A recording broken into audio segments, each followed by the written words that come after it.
मैं पाकिस्तान का shark tank देख रहा था और उसमें एक बहुत ही इंटरेस्टिंग पिच आई, तो मैंने सोचा आप सबके साथ भी शेयर कर दूं। ये अंकल ने शार्क टैंक के जजेस के सामने इतनी बड़ी आस्क रख दी, इतना ज़्यादा पैसा मांग लिया कि सारे के सारे जजेस हैरान हो गए। तो हुआ ये कि अंकल सीधा स्टेज पर आए और उन्होंने अपनी आस्क बताई। 300 करोड़। 300 करोड़ रुपए, जो कि एक बहुत बड़ा अमाउंट है किसी भी नए बिजनेस के लिए। अगर उनको आज फंडिंग, पहली फंडिंग अपनी रेस करनी है, तो 300 करोड़ रुपए एक बहुत बड़ा अमाउंट होता है। और इसके बदले में वो दे रहे थे सिर्फ 3% अपनी कंपनी का। अब देख रहे हो वैल्यूएशन कहाँ तक पहुँचा रखी है अंकल ने। लेकिन अब अगर इतनी बड़ी आस रखी है तो बिजनेस तो समझना पड़ेगा ना। तो मैं आपके लिए सिंप्लीफाई कर देता हूँ। तो ये पाकिस्तान के अंदर मशीनरी बना के उसे सेल करना चाहते थे, जो कि अभी तक पाकिस्तान बाहर के देशों से इम्पोर्ट कर रहा था। पेपर, प्लास्टिक, प्रिंटिंग, पैकेजिंग के लिए जो कन्वर्टेबल मशीनें होती है, वो बाहर से इंपोर्ट करके जो बड़े बड़े इंडस्ट्रियलिस्ट हैं वहाँ के, वो लोग इसे यूज़ कर रहे थे। लेकिन अंकल का सपना था कि हम पाकिस्तान के अंदर ही मशीनरी बनाए और जो भी पैसा हम पाकिस्तान के बाहर भेज रहे हैं उसे पाकिस्तान के अंदर ही कंज्यूम किया जाए। जो कि देखा जाए तो एक बहुत अच्छा माइंडसेट है किसी भी कंट्री को आगे ले जाने के लिए। और जो ये मशीनें बना रहे थे वो पूरे पाकिस्तान में इनके अलावा कोई नहीं बनाता। ऐसा मैं नहीं कह रहा, ऐसा ही अंकल ने कहा है। पाकिस्तान में कोई भी इस स्टैंडर्ड की मशीन नहीं बना। लेकिन मेरा कहना है कि अगर अंकल ने इतनी बड़ी आस्क रखी है, इतना पैसा मांगा है, कुछ तो इंटरेस्टिंग सोचा होगा। तो इनके बिजनेस को एक बार अच्छे से समझ लेते हैं। तो welcome to our first episode of the tank tale, जहाँ हम दुनिया भर के सारे शार्क टैंक के जो भी बेस्ट पिचेस आएगी, जो बेस्ट बिजनेस हो गए, उन्हें उठाएंगे, उन्हें डीकोड करेंगे और आपके लिए सिंप्लीफाई करेंगे। और जो भी उस बिजनेस के अराउंड की मार्केट है उसे भी आपके लिए सिंप्लीफाई करेंगे और उसके डायनेमिक्स को समझेंगे।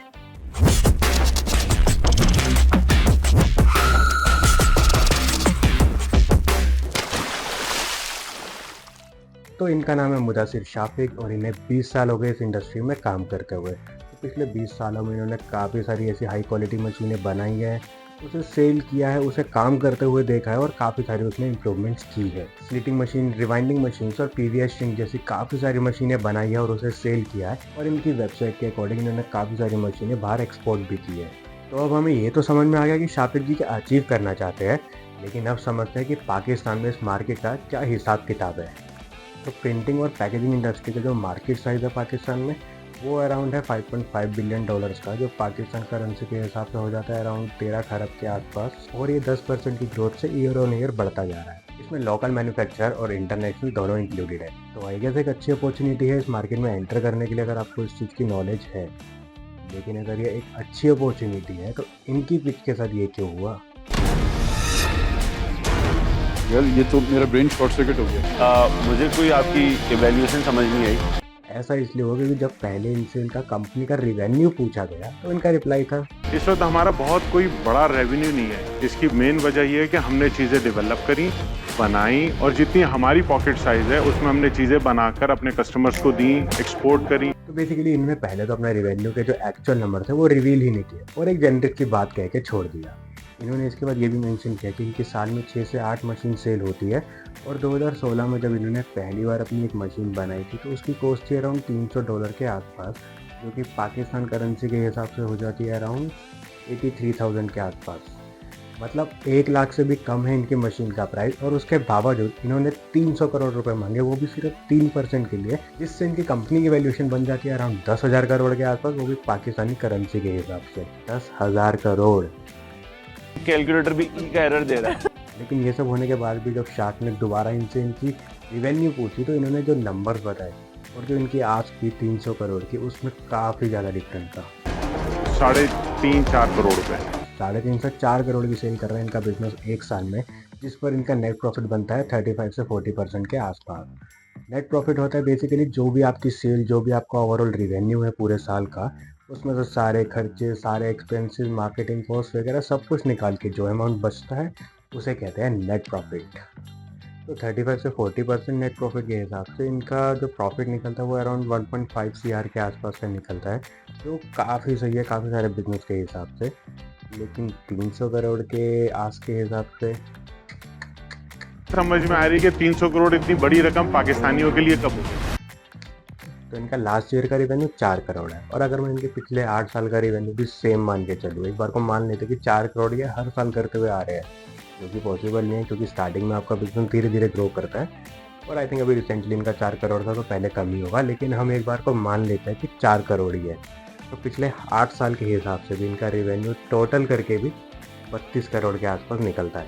और पिछले 8 साल का मैं इसलिए कह रहा हूँ क्योंकि 2016 में इन्होंने अपनी पहली मशीन बनाई थी, अकॉर्डिंग टू जो इन्होंने कहा शार्क टैंक पे। तो उसके हिसाब से मैं पिछले 8 साल का रेवेन्यू कैलकुलेट करूँ तो वो भी 32 करोड़ के आसपास का निकलता है, जो कि बहुत कम है इनकी 300 करोड़ के आस के हिसाब से। यूजली वैल्यूएशन डिसाइड करने के काफ़ी सारे पैरामीटर्स होते हैं कि किस तरह का बिजनेस है, क्या प्रॉब्लम आप सॉल्व कर रहे हो, किस तरह का डिफरेंशिएटर आपके बिजनेस में है, तो काफ़ी सारी चीज़ों पर आपकी वैल्यूएशन डिफाइंड होती है। लेकिन एक बहुत सिंपल सा फॉर्मूला है जिसके हिसाब से आपकी वैल्यूएशन 5 से 7 टाइम्स होनी चाहिए आपके लास्ट ईयर के रिवेन्यू के हिसाब से। लेकिन मैं कह रहा हूँ अगर इनका पिछले 8 साल का रिवेन्यू भी हम लेके चले जो कि 32 करोड़ के आसपास है, और उसका 5-7 टाइम्स छोड़ो, आप 10 टाइम्स भी कर दोगे ना, तो भी 300 करोड़ की जो इन्होंने आस कर रखी है वो कहीं से जस्टिफाई नहीं होती।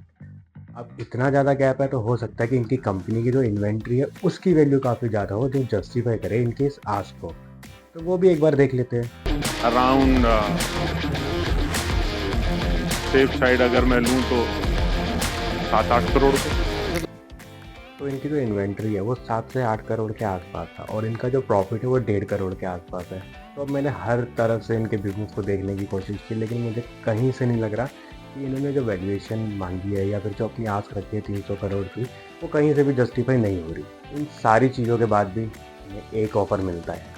डिसीजन लिए मैं आपको एक ऑफर मैं करना चाहता हूँ। लेकिन वो ऑफ़र देखने से पहले एक बार देखते हैं कि बाकी सारे शार्क्स का क्या कहना है। Reason I'm out. I am out. तो भाई 5 में से 4 शार्क्स तो आउट हो चुके हैं। अब जो एक शार्क बचा है उसका ऑफ़र सुनते हैं। अगर आपको ये मिल जाए ये ऑफर जो आपने आपकी आस्क है, तो मैं अपने आप को अडॉप्शन के लिए प्रेजेंट करना चाहता हूँ कि आप मुझे और हम अडॉप्ट इंटरव्यू कर बन जाएंगे सारे। लीजिएगा। ये मेरी ऑफर है। और क्या ही एक्सपेक्ट किया था आपने, ऐसे नंबर्स और ऐसी वैल्यूएशन के हिसाब से इसी तरह के ऑफर्स मिलते हैं। लेकिन ये सब होने के बाद भी ना अंकल ने एक बहुत प्यारी बात कही। हमें डर लग रहा था कि हम अगर ज़्यादा मांगेंगे तो शायद आप ये कहें कि बहुत ज़्यादा मांग लिया। मतलब अंकल इससे ज़्यादा की आस रखने वाले थे। अरे ये तो कुछ नहीं, अंकल ने जाते जाते सारे शार्क्स को एक टोंट भी मार दी। मेरे ख्याल से ये आप लोगों के लिए पीनट्स होने चाहिए थे, तभी मैं आया। देखो आई रिस्पेक्ट एवरी एंटरप्रेन्योर, क्योंकि आई नो कि एक बिजनेस को शुरू करना, उसे चलाना और उसे सस्टेन करके रखना एक बहुत बड़ा टास्क है और बहुत मुश्किल काम है।